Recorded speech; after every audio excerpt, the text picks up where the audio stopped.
नमस्कार दोस्तों, मैं कुमार श्रीकांत आपका स्वागत कर रहा हूं। और आज बात महाराष्ट्र का सीएम आखिर बनेगा कौन। सुबह से मैं अलग अलग जगहों पर लाइव था, अलग अलग मुद्दों पर बातचीत चल रही थी।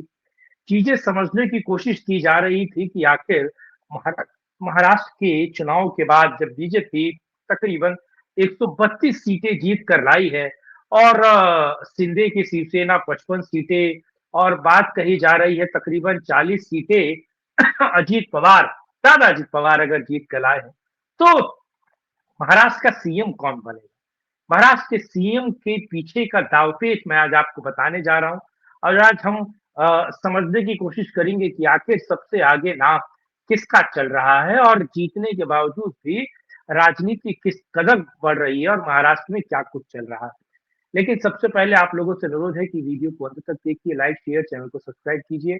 अपनी राय आप कमेंट बॉक्स में रख सकते हैं और अगर आप हमें सपोर्ट सहयोग करना चाहते हैं तो नीचे चलते हुए नंबरों पे आप सपोर्ट और सहयोग कर सकते हैं। चलिए अब खबर समझिए। आते हैं, बीजेपी तकरीबन 132 सीटें जीती है और जो एक लैंडस्लाइड विक्ट्री महाराष्ट्र में बीजेपी की हुई है वो कहीं ना कहीं एक चीज तो क्लियर कर देती है कि अगर बटेंगे तो कटेंगे। और ये जो नारा योगी का है और जो नारा योगी ने दिया और इस नारे का फायदा सीधे तौर पर महाराष्ट्र में और अलग अलग चुनाव में हुआ। वो बात अलग है कि इस नारे का वो इम्पैक्ट झारखंड के चुनाव में नहीं हुआ, क्योंकि इस नारे को काउंटर करने के लिए आदिवासी नेता या फिर कहा जाए हेमंत सोरेन ने जिस तरीके की राजनीतिक सूझबूझ का एक तरीके से परिचय दिया और जिस तरीके से कल्पना सोरेन ने पूरे के पूरे चुनाव को अपने साथ हैंडल किया और सारे चुनाव को लड़ा, वो एक बहुत महत्वपूर्ण विषय था। लेकिन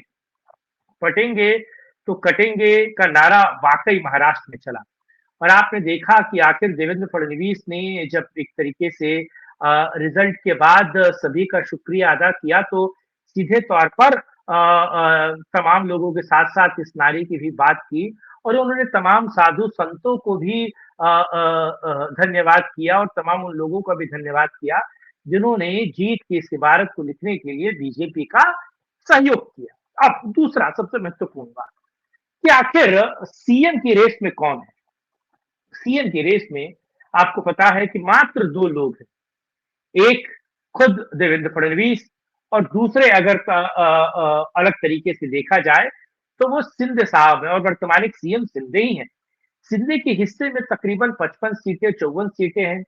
सिंधे का दावा भी है, इसमें कोई दो राय नहीं है। लेकिन सबसे बड़ा सवाल यह है कि पिछली 2.5 साल की सरकार के बाद महाविकास अघाड़ी में फूट पड़ती है, सिंधे अलग जाते हैं, सिंधे बीजेपी के साथ सरकार बनाते हैं और पिछले पूर्व मुख्यमंत्री देवेंद्र फडणवीस जो आजकल देवा भाव कहा जा रहे हैं, फडणवीस वाला टाइटल उन्होंने इसलिए साइडलाइन कर दिया क्योंकि फिर वो Maratha versus upper caste, lower caste versus upper caste Maharashtra में नहीं हो पाए, इसीलिए देवा भाव जो है वो देवेंद्र फडणवीस कर रहे थे। बहरहाल तो आप पान का घूंट पीने के बावजूद भी उप मुख्यमंत्री बनकर बैठे रहे देवेंद्र फडणवीस। पूरी राजनीतिक गोटियां सेट की और तमाम चक्रव्यूह को, और उन्होंने खुद कहा कि मैं चक्रव्यूह को भेजने वाला, मैं सारे के सारे चक्रव्यूह को भेजने वाला अभिमन्यु हूं। ये बात देवेंद्र फडणवीस ने कही और देवेंद्र फडणवीस मुख्यमंत्री के लिए कहा जा रहा है कि 132 सीटों के बाद बीजेपी उन्हीं को मुख्यमंत्री बनाएगी और सबसे बड़ा नाम देवेंद्र फडणवीस का है। लेकिन पेच कहां फंसता है, पेच समझिए।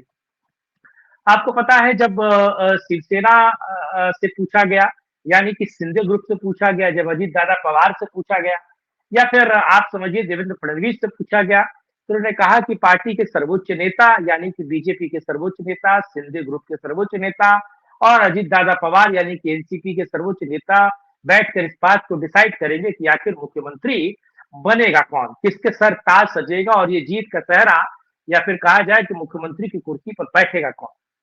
ये बातचीत हुई, ये सारी चीजें हुई और कहा जा रहा है कि उसके बाद अंदर खाने एक और बात चल रही थी कि ये कयास लग रहे हैं कि अगर देवेंद्र फडणवीस का नाम आगे आता है तो शिंदे अजीत दादा पवार के साथ मिलकर बीजेपी को ये कह सकते हैं कि साहब आप देवेंद्र फडणवीस को, यानी कि अगर वो दोनों मिलते हैं अजीत दादा पवार और आप सोचिए कि अजीत दादा पवार के साथ शिंदे मिलते हैं और शिंदे मिलकर अगर ये कहते हैं कि साहब दोनों की मिली भगत के कारण अगर ये कहते हैं कि आप यानी कि आप देवेंद्र फडणवीस को छोड़कर किसी और को मुख्यमंत्री बना दीजिए बीजेपी से, तो हम इस बात पर तैयार हैं। दूसरा ये है कि देवेंद्र फडणवीस को क्या मुख्यमंत्री के तौर पर शिंदे देखना चाहते हैं? अजीत की कोई दिक्कत नहीं, अजीत पवार की कोई दिक्कत नहीं। दूसरा, अगर हम शिंदे अगर देवेंद्र फडणवीस के मुख्यमंत्री न बनने के लिए अगर बाधा पैदा करते हैं, तो समस्या और क्या होगी? अगर ये दोनों भी हट जाते हैं, तो भी उस उस विषय पर या फिर उस चित्र पर बात कर रहे हैं। देखिए, 132 सीटें तकरीबन आप समझिए कि वो बीजेपी के पास है। और महायुति के अंदर अगर अगर आप समझिए शिंदे और अजीत पवार को हटा दिया जाए, तो भी उनकी छोटे-छोटे ऐसे दल हैं जिनके पास 2 सीटें, 1 सीटें और 3 सीटें हैं। अगर ऐसा देखा जाए तो तकरीबन 140 के आंकड़े तक तो बीजेपी, जिसे आप कहा जाए कि सीधे तौर पर वो रामदास अठावले की भी पार्टी है, यानी कि बीजेपी 140 का आंकड़ा छू लेगी, यानी कि 8 सीटें निर्दलीय उनके पास आएंगे। और दूसरा ये है कि मुख्यमंत्री के तौर पर अगर शिंदे को साइडलाइन करके आप समझिए कि देवेंद्र फडणवीस को मुख्यमंत्री बनाया जाएगा या जा रहा है, तो अजीत पवार तो इस बात में बड़े खुश होंगे, क्योंकि वो चाहते थे कि अगर सेकेंड हैंड पावर अगर किसी के पास हो, यानी कि बीजेपी के बाद अगर किसी के पास पावर हो, यानी कि देवेंद्र फडणवीस के बाद अगर किसी के पास पावर हो, तो वो शिंदे नहीं बल्कि अजीत पवार हो। तो बीजेपी की जो ये जो लार्ज ये सबसे बड़ी विक्ट्री है, उसमें एक चीज तो क्लियर है कि अब देवेंद्र फडणवीस का मुख्यमंत्री बनना लगभग तय है। देवेंद्र फडणवीस मुख्यमंत्री के रेस में सबसे आगे हैं। और दूसरा ये है कि अगर अजीत पवार भी छोड़कर जाते हैं, तो भी देवेंद्र फडणवीस मुख्यमंत्री बनेंगे। शिंदे भी छोड़कर जाते हैं, तो भी देवेंद्र फडणवीस मुख्यमंत्री बनेंगे।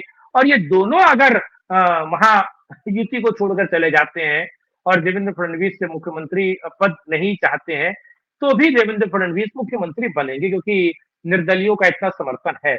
और दूसरा, सबसे बड़ी पार्टी है बीजेपी, 132 सीटें हैं, सबसे पहले मुख्यमंत्री या सरकार बनाने के लिए उसी को आमंत्रित किया जाएगा। और अगर वो आमंत्रित होते हैं, सबसे पहले सरकार बनाने की बात आती है, तो कांग्रेस के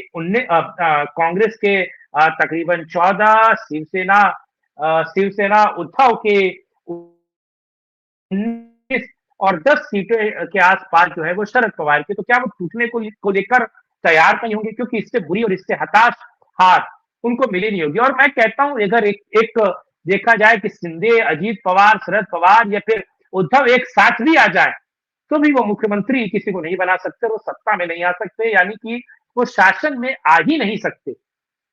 तो दूसरा ये कि बीजेपी ने अपने लोगों को शिंदे के ग्रुप से और एनसीपी के ग्रुप से चुनाव लड़वाया, उन्हीं के चुनाव चिन्ह पर बीजेपी के नेता चुनाव लड़े। तो इस सोचिए कितनी बड़ी और अहम बात हो जाती है। बहरहाल, ये वीडियो का विश्लेषण आपको कैसा लगा, कमेंट बॉक्स में अपनी राय रखिएगा। वीडियो को लाइक, शेयर, चैनल को सब्सक्राइब कीजिएगा, अपनी राय जरूर रखिएगा और हमें सपोर्ट जरूर कीजिएगा। साथ जुड़ने के लिए, मुझसे बात करने के लिए बहुत धन्यवाद। जय हिंद।